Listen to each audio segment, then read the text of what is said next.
Name resolution. We are going to configure name resolution in our RHEL. Now what is the name resolution? Name resolution is simply to resolve the names of machine. Basically, when in the network, when we want to connect any system, what we have to do, we have to provide the IP address of that system.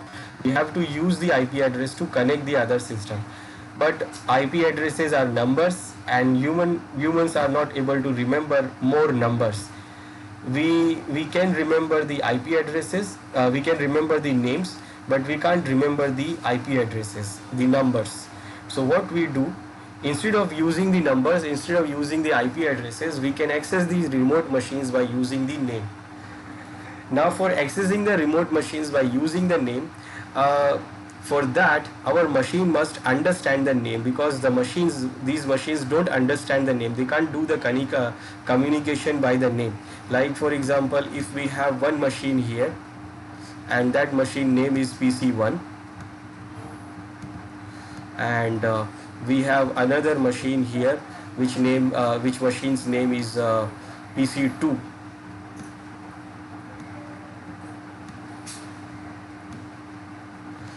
Now when we want to connect this machine PC1 to PC2, we want to suppose we want to connect PC2 from PC1, so we can give the IP address of that PC2 and we can connect.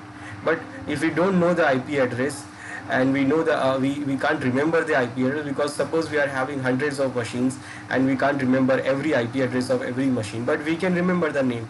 We can remember PC1, PC2, PC3, and I want to connect PC2. So what I can do, we can give the name to connect that PC. Now how it is going to work? First, in old times when there was no when there was a small networks, so it was used, the host files was used for every machines, like for Windows, for Linux, every machine, the host files was used. Host files, that means in every system there is a file there. It is a normal text file which has the information about name and IP addresses. It is like this, it is written like the IP address and the name of that system. IP address and then name of that system. So if suppose in the system, in the network, we have 50 machines, so in every machine, now remember, in every machine, that means under PC1, it will have a host file, and in that host file it will have the information about all the other 50 machines. That machine IP is this and name is this, IP is this and name is this. Then in the PC2 also, it will also have its own host file, and then in this host file it has all the information about other 50 machines. Name, IP, name, IP, name, IP. Now when the when the PC1 wants to connect the PC2, then user will do what? User will give the name of the machine instead of IP address. So the machine will do what? It will check the host file, that whether it is having any IP address related to that name, and if it is there, then it will get the IP address, and then it will send the request to that IP address. Now it was used previously, but now what happens, the network grows very fast, and what happened, we can't remember, we can't add all the IPs and names in the host files. It is not possible for us. Like, the networks are growing very fast, like we have a big networks now, 100 machines, 200 machines, 500 machines. We can have a lots of machines, and if suppose we are going for internet, so on internet we have hundreds of sites, 100 of different servers available, 100 of different sites. Now all those different sites, that means those sites are configured on different servers, and those different servers, that means a IP address. Now we can't remember every IP address of every site. We use the name of the site to connect those sites. Now those name of the sites are basically the name of the server which is hosting the site. So this host file is not able to hold the lots of records. It becomes very heavy. So for loading the system also, now when the system starts, it wants to load the host file, it becomes very heavy. So it is not able to load it. The machine starts very slowly. Now what? Now we don't use host files. Now host files are not used, but it's still, if suppose PC wants to resolve any name, it actually check the first host file. So whenever it wants to resolve the name, so every machine do what? They always check the host file first. Nowadays we don't have any entry in the host file, but the host file is still there, and every machine do what? They check the host file for the name resolution, and if the host file is not having the information, then it will go for the other option. Now what is the other option? So other option is what? First it is called bind. It came as a bind under the Unix environment. Under the Linux environment, the service come as a bind. It is called bind, B-I-N-D. That bind means Berkeley Internet Naming Daemon. Now this bind was developed, and it was used for resolving the name. Nowadays we call it DNS. So nowadays it becomes the standard protocol, and everyone can use this, and it is called DNS now. DNS means domain name system, but still the host file is still there. Now machine try to resolve the name first by checking the host file, and if the host file is not having any entry, then it will go for DNS. It will go for DNS to see and resolve the name, but host files are still there. So if suppose we are having a small environment where we can't afford to have a DNS server, then we can still use the host file to do the resolution. So for example, right now we have two machines, Linux 1 and Linux 2, and I want to resolve the name without DNS, so I can do by using the host file. So in every Linux system we still have the host file, and under the Linux it is under the etc, and the file name is host. So when you check that, in that file we have right now only the entry for loopback and localhost. We don't have any entry. But if you want to resolve any name without any DNS services, then what? We can add the name into this host file. For example, we have the other system which is having the IP address of this, and I'm getting the reply. I'm connected to that system, but when I try to ping the machine with the name Linux 2, so it says no, unknown host. It does not know the host. So it is not able to resolve the name because it does not know anything about this name. Now if I want to resolve the name without any DNS, so what I will do, I will open the host file under the etc host file, and then what? I will add the entry here that this is the IP address of that system, and this is the small name Linux 2, and this is the fully qualified domain name, fully qualified DNS domain name. So both will be resolved. So this is the IP address, and this is the small name, short name, and this is the fully qualified domain name. Now I added the entry here, and to make sure the entry is updated, I will restart the service, network service, which is responsible for the updating of these network related things. So I will restart the network manager service. Now when I try to ping again, I can do ping, and I'm getting the reply, it is resolved. It is resolved the name, and name is resolved, that this name is having this IP address, and now our machine is trying to ping that IP, and it is getting the reply. Now this is what the host file, and it is still being used. It is still used, and still our system first check the host file for resolving the name. And if you don't have any entry in the host file, like I will remove this, so what it will do, it will not resolve. Actually it will try to check the DNS server, and if it is not there, then what? It will say unknown host. So we have to have an entry in the host file to make sure the resolution will be done. Otherwise we have to go for the DNS. Now manually adding the entry in the host file is very difficult. If suppose we have 50 machines here, then we have to add the entry in each and every machine about the all the other machines. That means in every single machine, like under PC1, I have to add the entry in the host file for all the other machines. Then PC2 I have to add the entry of all the other machines. Then in PC3 I have to add the entry for all the other machines. So it will not be centralized, it is actually decentralized resolution. Now if we want to do the centralized resolution, that is why we have this DNS.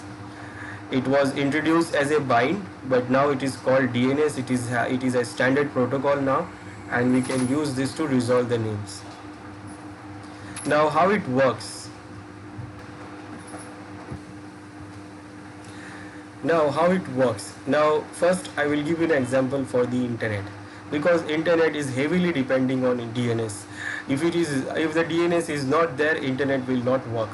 Because if the DNS is not there, then you have to remember the IP address of all the other sites you have, and you have to access those sites by using the IP addresses. Now most of the people used to access the Facebook, but you may not remember the IP address of the Facebook, but there is an IP address of the Facebook. You have to access that with the IP address. Now how it is done, how it is resolved in internet? First, suppose you are sitting on your client machine and you are trying to access this site. Now this site is actually hosted on the server, and this name is actually the name of that server which is hosting the site, and this is called fully qualified domain name. Now the fully qualified domain name we have to use if we want to use the system in the DNS. So in DNS we don't use the simple name, it uses the fully qualified domain name, or actually DNS domain name. Now that means what? It included with the machine name with the domain name. So you will give the machine name, then dot, and then you will mention the domain name. It is the hierarchical structure. So you can mention the machine name, domain name, then subdomain name, then subdomain name, dot subdomain name. It can go like this. So this is how the name is in the DNS. So naming in the DNS is fully qualified DNS domain name we need if we want to use the DNS. Now when our system we try to access this site, try to access this server, so we mention the name, we mention www.facebook.com. Now first our machine will do what? It will check the host file, and it will check the host file, and in the host file nowadays we don't have anything. Even in Windows machine, in your mobile devices, in any devices, when you try to use some name, so first your device checks your host file, and default there is nothing in that. Then next it is do what? It will try to see that whether we have any DNS server IP or not.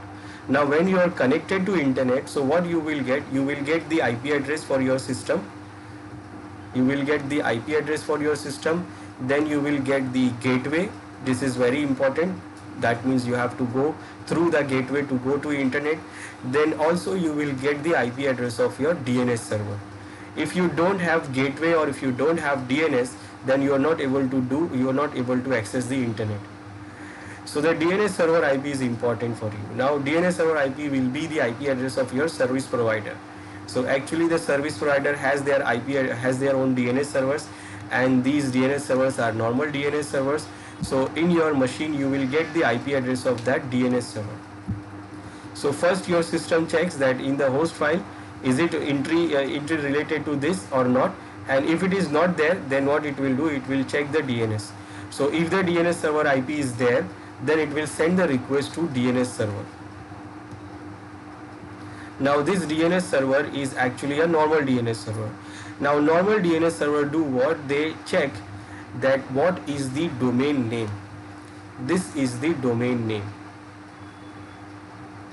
It will not check the machine name. The first is the machine name dot, this is the domain name. So first it checks the domain name, and then it sees that whether I have a zone file for this domain or not. That means the DNS server checks that whether this DNS server has any zone file related to this domain or not. Now this domain is Facebook domain. It is not the domain for this service provider. It is a separate domain here. It is a separate domain for the Facebook company. Now it is not having any zone file related to that domain. but it will first check that whether it is having the zone file or not. Now if it is not having a zone file, that means this DNS server will say that I am not an authoritative server to respond. That means authoritative server means it can give the response whether the record is there or not. Yes or no. Very simple, it can say yes or no, whether the record for this name is there or not. But if it is not having the zone file, that means it is not an authoritative server. It is not in the position to say yes or no. So what this DNS server will do? It will check actually first its cache. Now it is not having anything in the cache, it is just started. So what it will do? It will do what? It will do the recursive query. Now every DNS server will do what? They will do the recursive query. Mostly the ISP servers, ISP's DNS servers do only recursive query, because they have to find the name for the every domain, every every website, every domain on the internet. So they mostly do the recursive query. Now recursive query, that means it will send the query to the root hint server first. It will send the query to root hint server. Root hint servers are indicated by dot, and it is called root hint server. Now these root hint servers are in a world we have 13 root hint servers, 13 root hint servers for different regions. So it will send the request to the closest root hint server. And in every URL, we don't mention it, but we have dot end. At the end we have dot. That means the URL is like www.facebook.com dot, and this end dot, it is actually indicating the root hint server. Now every normal DNS server has a record for all the 13 root hint servers. So they have the IP address and names of all the root hint servers. So it will send the query to the closest root hint server. Now the root hint server is the special kind of server on the internet managed by the internet DNS service providers. They do what? This root hint server can only reply. It can only reply. It cannot, in reply, it can do reference. It cannot do the, it cannot give you the answer. It sends the recursive query here, and this server can only give you the reply, reference. So what it do here, when it reaches the root hint server do what? It will check that what is this? Is it .com? Is it .org? Is it .net? Is it .edu? What is this? It will check this first. Now it decides that the top level DNS servers. That means we have top level DNS servers on internet, and that DNS servers are defined by this com, net and org. So we have the servers for com. These are top level DNS servers. We have servers for .net. These are different top level servers. Then we have the org for organizations .org. We have edu for educational like .edu. We have .gov for government organizations. We have .gov. Now these are all top level DNS servers. We actually have second level DNS servers also, like depending on the country. Like for India it is .in, for UK it is .uk, for China it is .ch, US. So it is like that. But in this URL we actually don't require the second level DNS server, because it is directly saying .com. But in some of the URL you will see .co, .in, .co, .uk, .co, .us. That means it is need to be the second level DNS server also. Now mostly this com is for commercial use. Organizations, this org is for the organizations. Edu is for the educational sites. This is for the government sites. Net is also for commercial use. So mostly .com or .net we will see. Now what this root hint server do, it says okay, what is this? Is it com, .net, .com, .org, .edu, .gov? So accordingly it will do what? It will send the reference to the DNS server that you can go to this com server. It says this is com, so it will give the reference that you can go now and try to get the information from the com server. It is a reference. Now our DNS server, this ISP's DNS server will do what? It will send the query to COM server. Now the first COM server says, okay, this is COM, that means I can give you the reply. Now the COM server will say, it will check what is the domain name, that is facebook.com. Now it will check that whether any information about the facebook.com in this COM server is available or not. Now how this information will come here? It will come here when you register your domain. Now you may have heard about that when you want to open a site, you want to open your domain, you want to access your domain from internet, then you have to do what? You have to register your domain. You have to register the domain. That means what? When you register your domain, so your domain information will go on to these top level DNS servers. Now Facebook is having their own servers, their own site. They have configured the DNS server for themselves. Like this is the DNS server for this Facebook. They are having their own DNS server. So this DNS server IP addresses will be registered here under the COM server. So if they have registered it, that means you will see it is available on this under this COM server. What is available here? It will say this is the domain name and this is the DNS server's IP here. That means again it will give you the reference. It will not give you any reply. Again, this is recursive query, and recursive query it will get only the reply. In a reply it will get the reference. So this COM server checks that whether we have information about Facebook or not. So it sees that Facebook is there, and this is the DNS server's IP addresses of this Facebook. So it will give the reference that you can go to this DNS server to get the proper reply. Now this DNS server will do what? It will send the request to this DNS server. Now it gets the IP address of this DNS server of Facebook. Now when the request goes to this DNS server is a normal DNS server, and then it will do what? It will check that whether I have this zone file or not. Now because this is the server of Facebook, so it has the zone file. Now it has a zone file, that means it will say I am the authoritative server. That means if I say yes, then yes, and no, then no.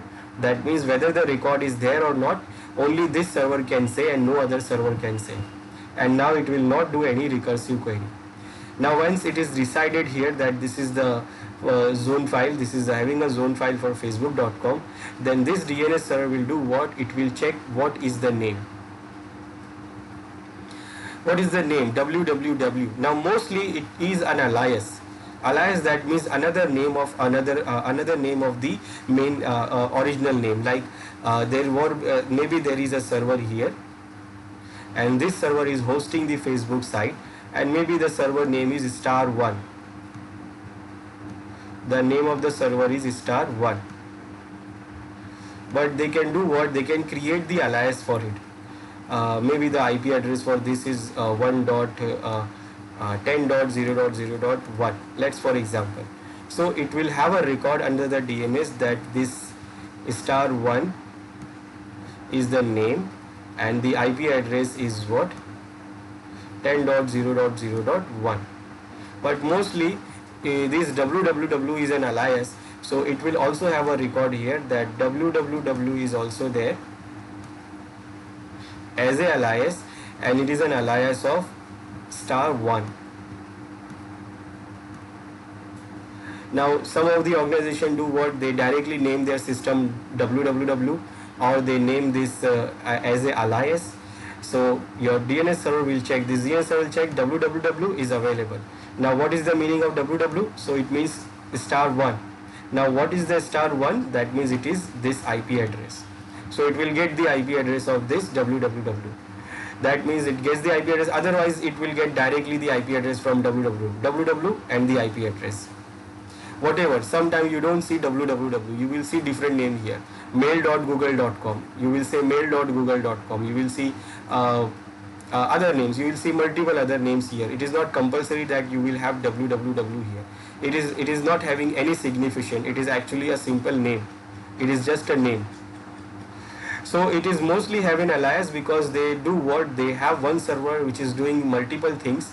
So they create different thing for different alias for different thing. Like it is working as a web server, So they create the alias for web server www.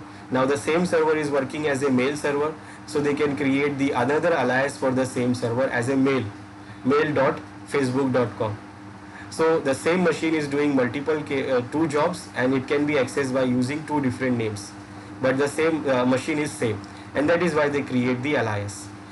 And also the benefit of alias is that when you change the main machine, like if the server, if the site is moved from *1 to *2, then user don't have to change anything. User still will access by using the www. They don't have to access the different name. Here under the DNS server, they will change the alias. They will change the mapping. Like www means *1 here, then it will change that www now means *2. It will just only change the mapping. These are some benefits of having the aliases. So mostly they create the aliases for it. Now anyhow, the IP address is now available. It knows what is the IP address. So this DNS server will send the reply. Now this is the reply. This is not reference. It says that this is the IP address of this name. Now this DNS server will do what? The query which was waiting here, this was also recursive query. It will reply this query and it will say that this is the IP address we have. Then what? Our server, our machine will do what? Our machine will connect directly to that IP address, and the website will be, web page will be shown here in our system. Now it is a very long process, but it will take it will not take much time, because it uses the UDP for doing the transmission. It uses UDP for the transmission. That means user datagram without any connection establishment or anything, and that is why it do it very quickly. And it uses the port number 53 for it. So DNS uses port number 53 of UDP for all these queries. Then it also use UDP port number 53 for TCP also. Now UDP is for the query, and TCP is for sending the information from one DNS server to other DNS server. So when we have multiple DNS servers, so we can have same data. We should have same data on all the DNS servers. So we can do what? We can do the zone transfer from one DNS server to other DNS server, and that is important. So it do use the UDP, it do use the TCP, but the port number will remain same. Now one more thing, it is a very big query. So every time when you try to search this name, it will not do every time these queries. It will do what? Our machine will do what? It will cache the information. So until our system is running, it will use that cache to resolve the name.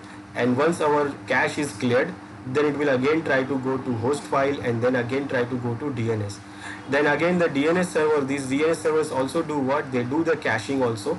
So when it gets the response, so it will do what? It will cache that response. And if suppose some other machine asks the same query, then instead of going for this all record, it will give the response from that cache. So this is how the DNS work for the internet environment. Now if it is just like this, if you are having a local environment in our LAN network, we have multiple machines, like we have hundreds of machines, then we can also use the DNS for our local name resolution.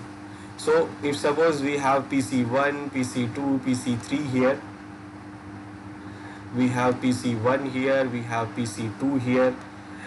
So what we can do, we can configure our own DNS server here for our local network. Now for using these machines in the DNS environment, we have to configure the DNS, we have to configure these machines fully qualified DNS name. That means pc1.example.com, pc2.example.com. Now our domain name is example.com. So when PC1 wants to connect the PC2, so we give the IP, we give the name pc2.example.com here under the PC1. So our request will go to our local DNS server, and the DNS server will check the zone file that whether I am having the example.com or not. Now when it says the example.com is my domain, so it will do what? It will say I am the authoritative server. Then it will check the records and see the IP address, and then it will give the IP address to this server, this client, and the client will then connect the PC2. This is what the local resolution. Now if suppose we in from PC1, if I give facebook.com, so our query will go to the local DNS server. This DNS server will say, okay, this is not my server, it is not my zone, so it will send the query to the internet DNS server, and then it will send it to the root hint and all that. And it can, our DNS server can also do the recursive query directly if it is connected. So it can directly go to root hint server and then top level servers and try to find out the result and then give the result to the client. Only when we are having enabled the recursive queries here in our DNS server, and also the DNS server is connected to internet. So this is how the name resolution work and the DNS server work. Now we can configure it in our DNS, in our Linux, RHEL Linux. Now before configuring it, we have to understand something first, and that is what we have zones in our DNS server. We have lookup zones. So when we configure the DNS server, so we have lookup zones. First we have forward lookup zones. Now in forward lookup zones, we have a records from name to IP addresses. That means we have written in that in the zone we have written name, and then it is written name and then IP address of that name, and this is called forward lookup zone. Then also we have the second lookup zone is the reverse lookup zone.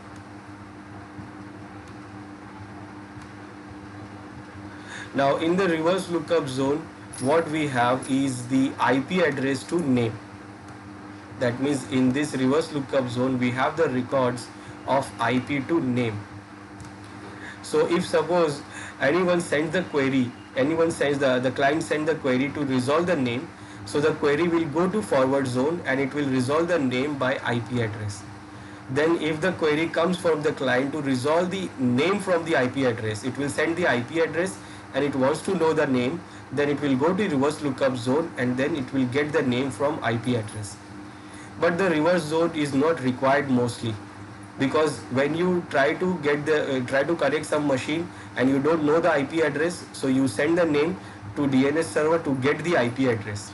Now you know the IP address, then you will not send the query to DNS server. If you know the IP address, you will directly connect the machine through the IP address. Your query will not come to DNS server and it will not come to reverse lookup zone. But we can configure the reverse lookup zone for different reasons. Like for example, we are doing the monitoring and we saw the IP address, and the IP address are doing something and we want to capture that, but we don't know the IP address, we know only the names. So we can send the query to reverse lookup zone and say what is the name for this IP address. So reverse lookup zone, if it is configured, then it will give the give the name for that IP addresses. Then in both the lookup zones we have different records. Like first we have start of authority record. It is called SOA, start of authority. Now this is the DNS server. This is the DNS server that is responsible for doing all the updates related to DNS zone and zone transfer and caching and everything. So if suppose we have multiple DNS servers, we have this DNS server, we have this DNS server, we have this DNS server. Now all these DNS server we created for handling the load, because we are having multiple load. So all these DNS server must have the same records. That means if suppose I record some if I add some records here, then these records must be updated on all these other DNS servers. So for that, these DNS servers do what? They do the zone transfer. It will transfer the zone to this and this will transfer the zone to this. Now how and when the zone transfer will happen and how much time they will do the caching, and what is the caching time, what is the refresh time, what is this, all other things, everything is responsible. It is defined by the startup authority server. So it is defined, everything, it is handled by the startup authority server. Now we have 3 servers. So on these 3 servers, only one server will be the startup authority server. So in a record, we will see the startup authority and we will see the name of that server, which is our startup authority server. But all three servers are what? The name servers. So we have the record for all these servers as a NS record. NS means name servers. So all these servers IP address will be there with the NS record. Then we have the MX record. Now MX record is for the mail exchanger. If in our network we have any mail server, so that mail server's record will be added as a MX record. Then if we have all the A records, like all the name to IP addresses, record of these name to IP addresses, it is called host A records. So all the records of name to IP will be given as a host A record. Now host A is for IPv4 and host A and A and A, this is for IPv6. Both are same host records, but they are this is for IPv4 and this is for IPv6. Then one more record will be there, it is called SRV record. SRV, that means the services record. It holds the services records that different services, we have different services. So who is handling those services in our network? It is written here under the DNS server. So if client wants to access some service, so it will go to DNS server and ask which server is having that service. Now this SRV services, this record, SRV records are very important for Windows. In a Windows domain, the domain and the DNS domain both are tightly integrated. That means without DNS, we don't have Active Directory domain, and Active Directory domain is tightly integrated with the DNS of Microsoft DNS. And in that Microsoft DNS, it stores the Active Directory domain, it stores all the records for the services under the DNS by using the SRV records. But in Linux, we don't have anything like this. DNS domain is separate and the other domains are separate. So these SRV records are also there, we can create it. And then we have the records for aliases. Aliases records are there. Then these aliases records are called as a CNAME. These records will be named as a CNAME, canonical name. So these CNAME records are basically the aliases. Like www means *1 and *1 means the IP address. So all those aliases named as a CNAME. Now in reverse zone, we will have all these records, but the host A record will not be there because this is for name to IP resolution. In reverse zone, we don't have name to IP resolution, we have IP to name resolution. So instead of A records or AA record, we have PTR records there. In the reverse zone, we have PTR records. PTR records means pointer record. Other than that, all these SOA, NS, MX, all records will be there. Only the difference is instead of A, we will get the PTR records there. So these are the important records. We have 1, 2, 3, 4, 5, 6 and 7.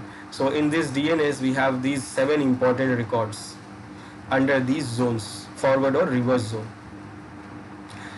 Now we will see how we can configure it in our Linux system. Now for configuring here the DNS here, we need the packages first. So in a Linux, when we want to configure anything, we need the packages. So the packages which we need here to configure the DNS, it is for bind. Remember, it was introduced as a bind, so package's name is still as a bind. So first I will check whether we have any packages available or installed. Name as bind. I will give a star to check all. So basically we have already installed this bind package. So this is the package we need. This is the main package which is responsible for configuring the bind, and we have some packages related to utils, license, some library files are there, and there are some chroot also there, but this is the main important package file. So we need this file, we need this package to be installed if we want to configure the DNS. And if it is not installed, then what we can do, we can install it by using the yum, or we can use the normal RPM also. I will say it will ask me yes or no, so I will give -y, that means I'm saying yes, install the package, don't ask anything. Now it is already installed, but it will install the other packages which is actually not installed, some of the other packages which we don't require, but it is only I'm showing you that it is installed. So these ones are for the different things, but it is installed. Now I will show you some important files which is required for configuring the bind. So after installing the package, I can query it, and the package name is bind. So when you check the important files here, all the files here, so first this is the configuration files here, and in this etc directory we have this file as name.config. Now this name.conf is the main configuration file we have for the DNS. This is the main configuration file. Then there is another file which is name.rfc1912.zones. In this file we have the information about the default zones. Now default zone is basically localhost.local domain. It is nothing but only the local host, but it is having the zone information here, and this is the main configuration file for our DNS. Then we have some of the files for the root key, and then we have these configuration files, these the library files here, and under the USR lib we have the main configuration, the service file for the DNS. Now this is the service file, this is the service name.service for DNS. So if we want to start the server, so we have to start this name service, or we want to stop, restart, whatever. So this is the name of the service, name.service, and it is under the USR lib system. Then we have some commands here, some commands to check or manage the DNS server, and then we have some documentations here, and then after the documentation we have the log file here. It will generate the logs here. Then we have a directory under var named. Now in this name directory we have all the zone database file. Zone database directory, we can say it is a zone database directory where we have the all zone files like forward zone file, reverse zone file, all those files. Now here we have this file name.ca. This file actually has all the information about the root hint servers. As I said, every DNS server knows about the root hint servers. So I will show you the file name.ca, and you can see the records here, names and IP addresses. Names and IP addresses of all those 13 root hint servers. And we can see here, and it is also having IPv4 and IPv6 records, and these are records are named to IP records, and it is what A records, A and AAA. This is for IPv6, and if you count this, like from A to M we have, now A to M you will get 13. So total 13 root hint servers are there.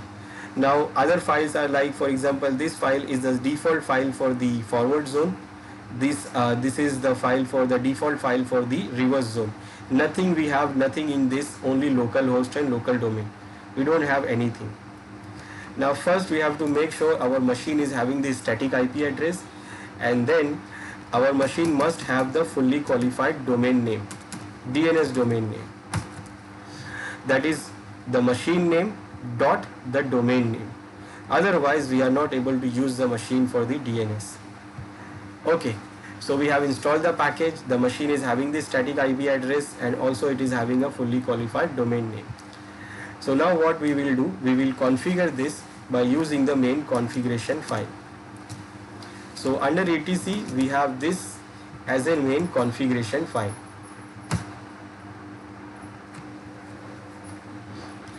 Now in the main configuration file, the configurations are starting from here, the main options here, and it is saying listen on port number 53. So as I said, the port number 53 is for the DNS, and it is also listening for 127. Now 127, that means it is listening only for the loopback IP. It is not going to accept the request for other IP addresses. So what I will do first, I will add our IP address here, our server's IP address here. Now listen, now see the carefully you have to add, because you see every IP address after that I am adding this semicolon. If you miss it, you will get error. So I have added this IP address, but I have not removed this 127. 127 is a good practice, we should leave this, but it will also listen on this IP address. So in when the client send the request, then it will accept the request from the other machine. Otherwise, other machine from this network. Otherwise, it will only accept the request from local local host IP address. That is our local machine.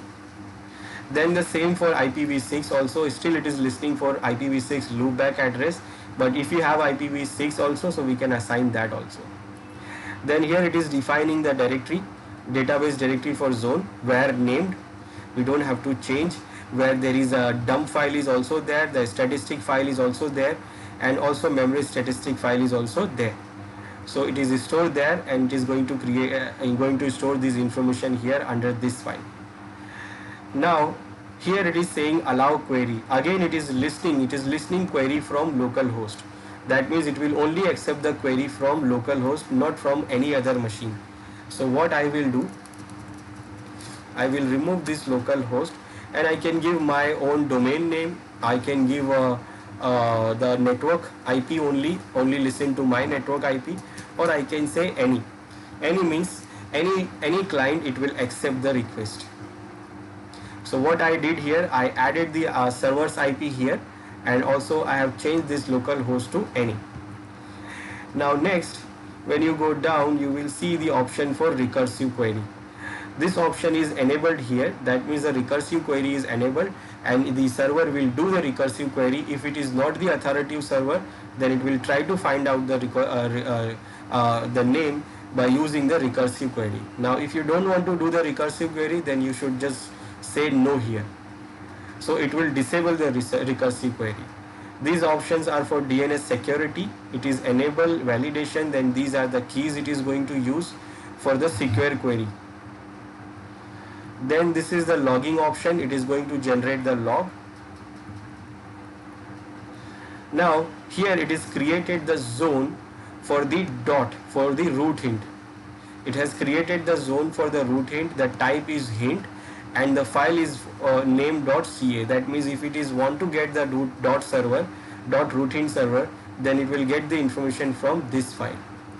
Now this is the zone configuration. Now same as this, we have to configure our forward zone and reverse zone. Right now it is not there, so we have to configure our forward and reverse zone same as this. Now we have two options. We can configure directly in this main configuration file, or we can configure it on this default zone file. It is also loading this file. You can say it is including this file also. Now what we have in that file, we have the default zone files. It is a default zone file, so it has information about the default zones. So when we open that file here,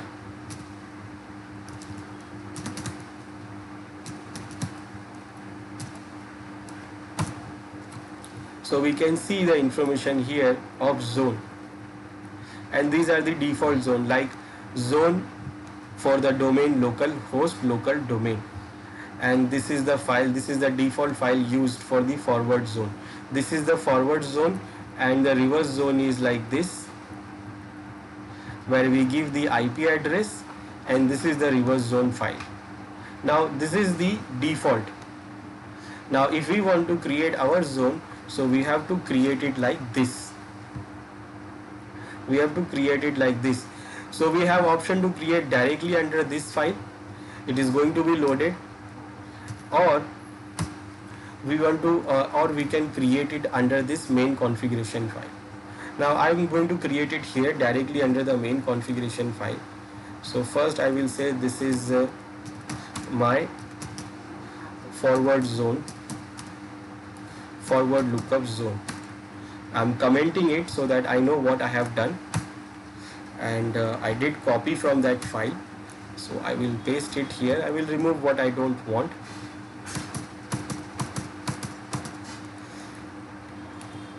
This will be my forward zone. This is I have copied from the default file now, and this will be my reverse lookup zone.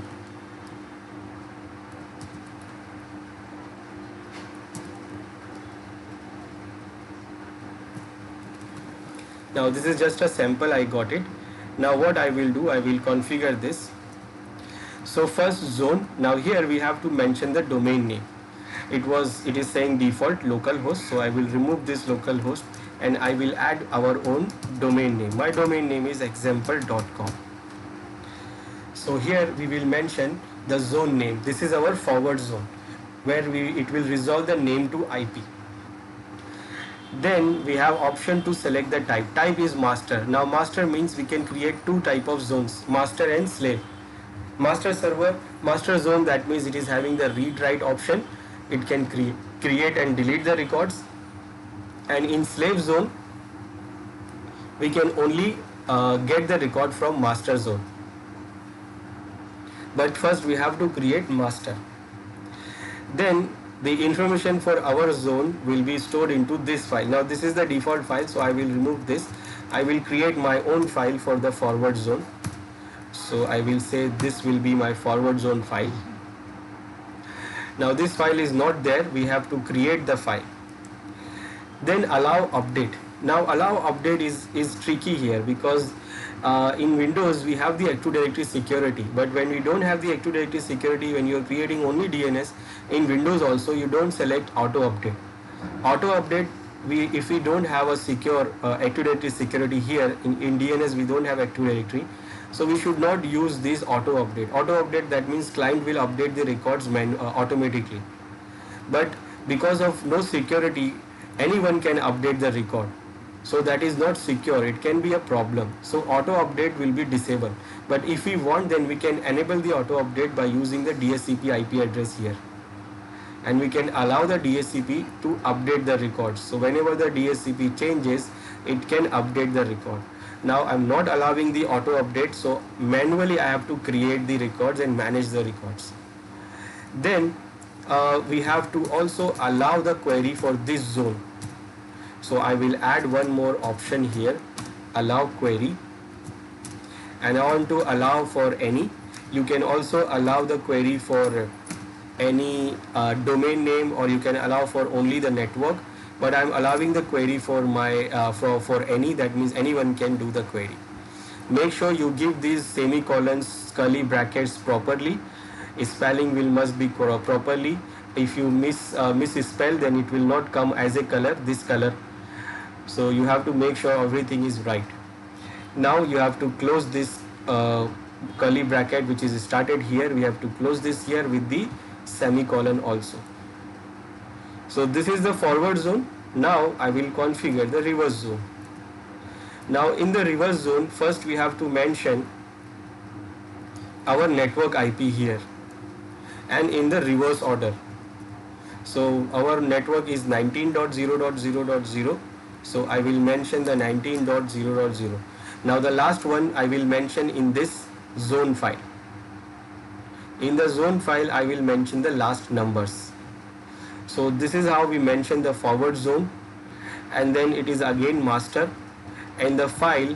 So file, I'm going to create the file. This is the default file. So I'm going to create the new file for the reverse zone, that name.rev. I'm going to create it. Again, a dynamic update is not, I'm not allowing the dynamic update, but I have to add the query option. So I will add this allow query here. So we have created the forward zone here and we have created the reverse zone also. But these files are not created. So what I will do, I will create these files also. Now what I will do, I will save this and then I will create those files, and those files I have to create under that var name directory, because in the configuration file it says that the file need to be created under var named. So I will go to that var name directory where we have all these files. This is the default file for the forward zone. This is the default file for the reverse zone. This is the root hint servers information here. Now I want to create my files for forward zone and reverse zone. So I have to create it same like this. That means for security reason, I have to make sure the permission should be same like this. That means owner will be having read write, and the group owner will be having only read, and others will not have any write. And the owner user will be root, and the group owner, which is having only read permission, will be named. The group user, the group for the name service, and that is our DNS service. So I need the permission same like this, and also I need the format same like these files. For example, if you check the format for the forward zone file, so we need the format also same format like this. So what I will do, I will copy these files with permission. -p will do what? It will copy the file with the same permission, with the source permission. So forward zone file is this. I will make this as this file. This will be our forward file, which we have mentioned in the configuration file. Then I will copy the reverse zone file for my reverse zone. I have named it like this in our main configuration file. So I have created now. So this is my forward zone file with the same permission, and this is my reverse zone file with the same permission. Now we have to add our records manually into this forward zone and reverse zone file. So I will open the forward zone file first. Now this must be having the same record. So I will do what? I will add it here. The format is copied. Now we have to just add the information, add the records here. What I have to do here,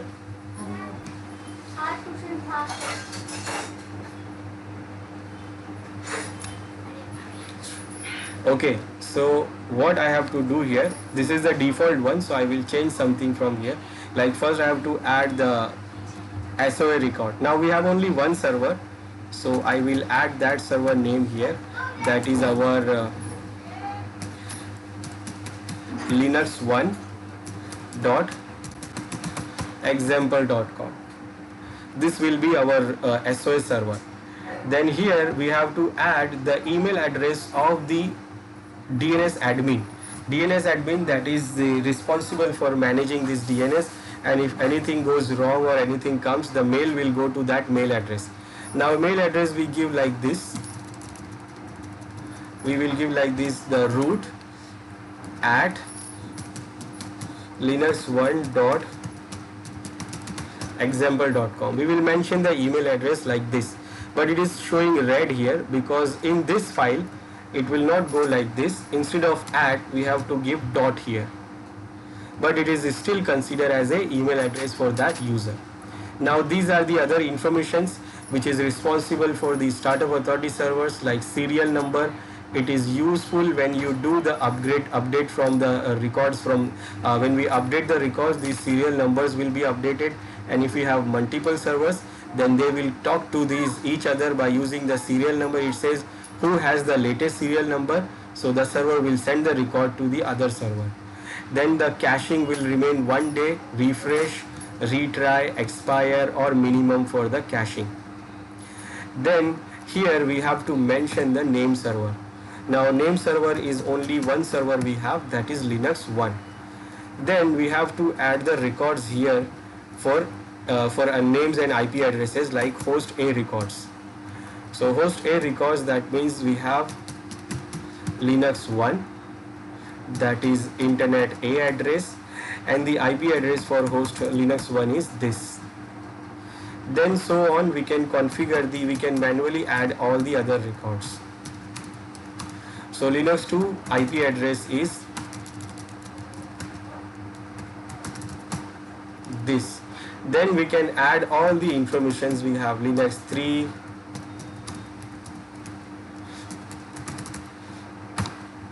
then Linux 4.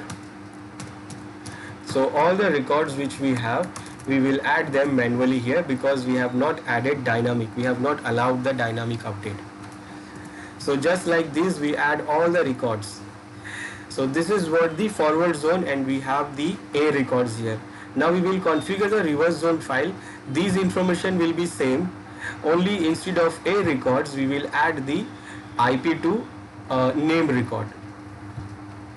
So what we will add the pointer record. So I will save this file. Now I will open our reverse zone file. Now the same format is same. So first I will remove this, and I will add the SOA record.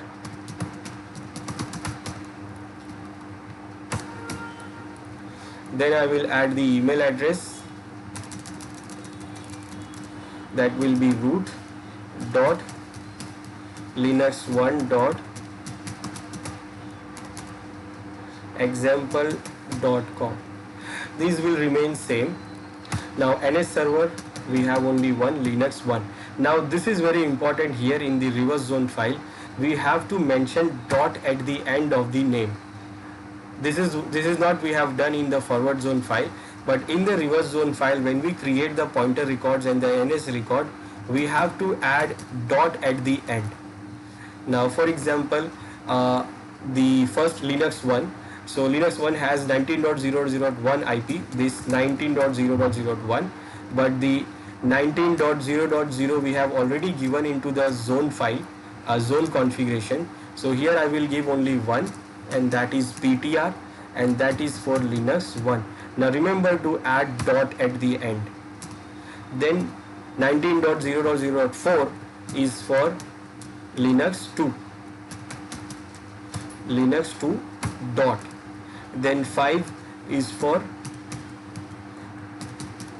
Linux 3 dot.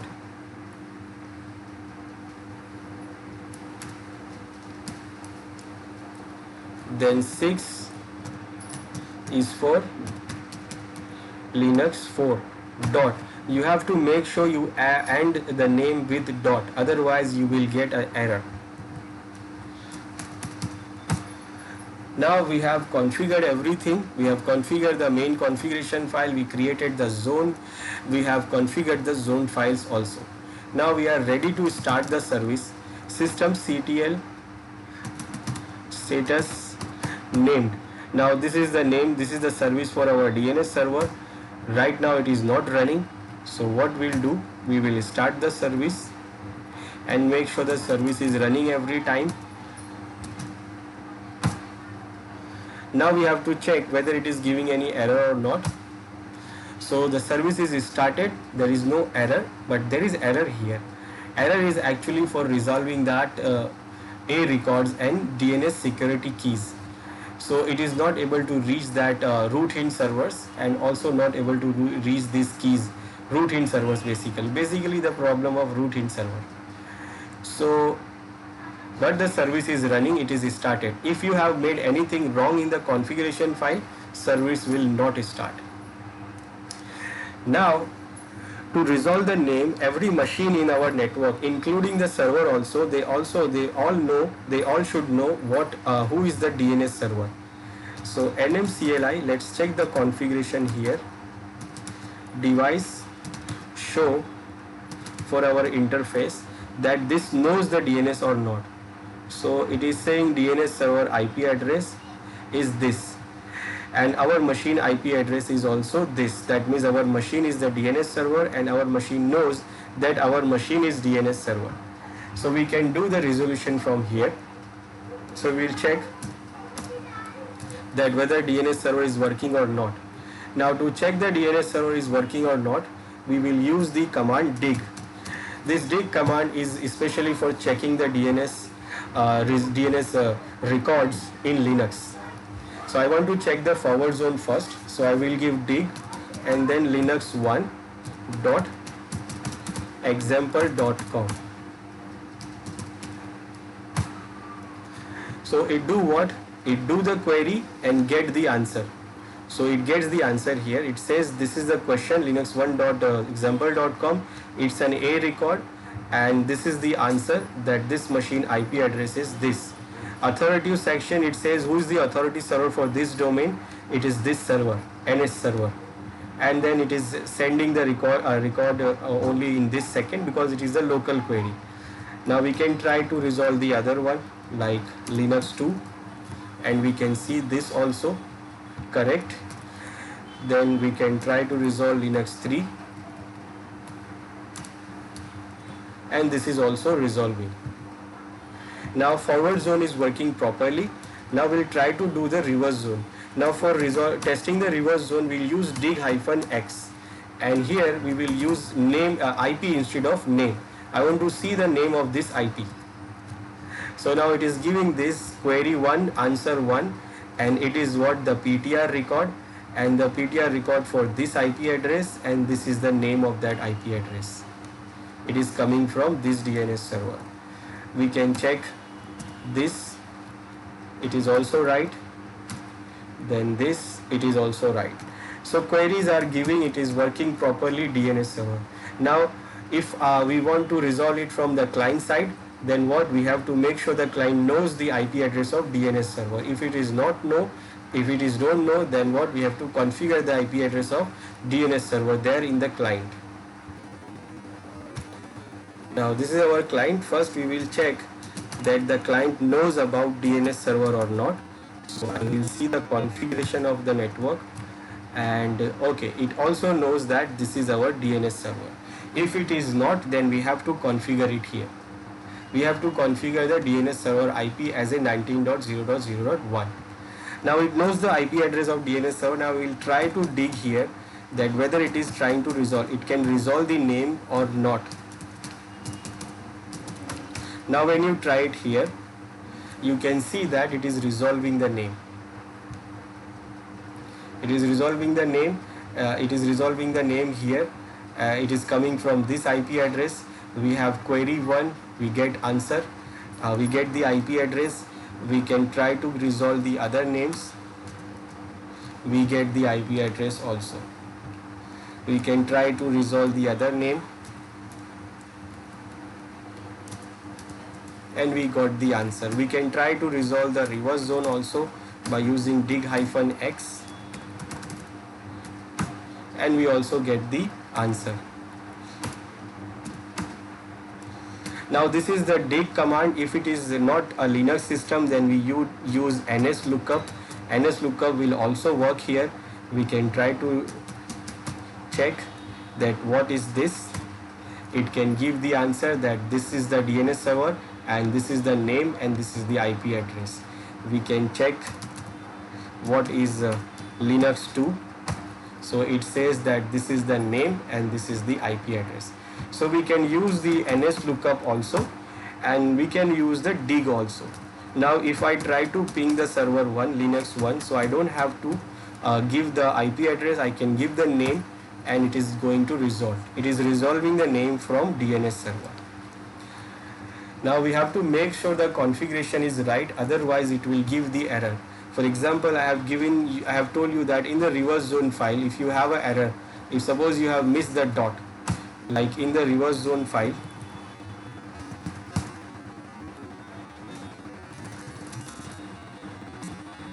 under the var name dot reverse, if suppose you missed any dot here, like I will miss the dot here, I will remove the dot and I will save the file, and now I will try to restart the service. systemctl restart named service, and what we get is error. Now when we check the status,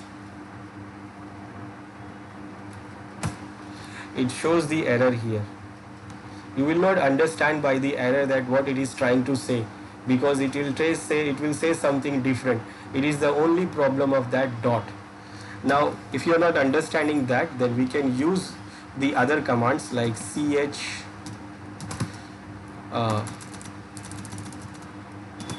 named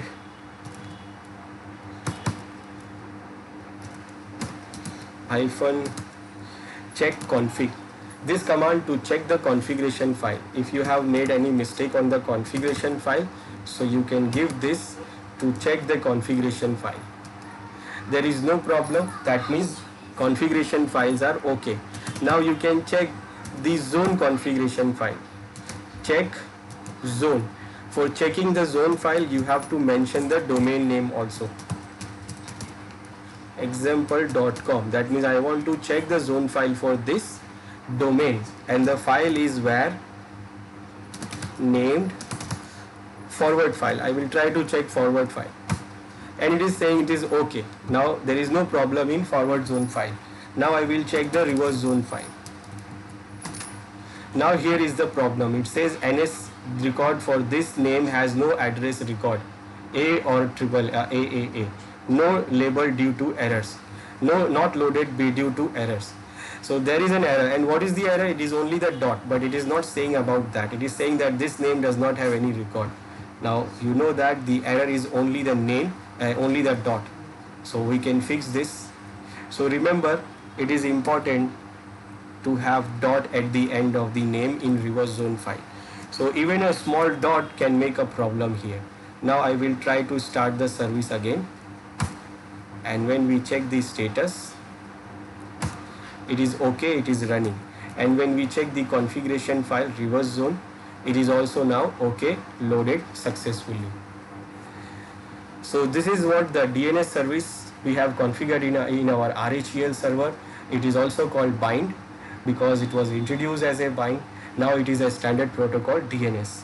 So this is how we configure the DNS server here, and how the DNS server works, and also what are the records we have. We have created the records and also the zone, forward and reverse zone.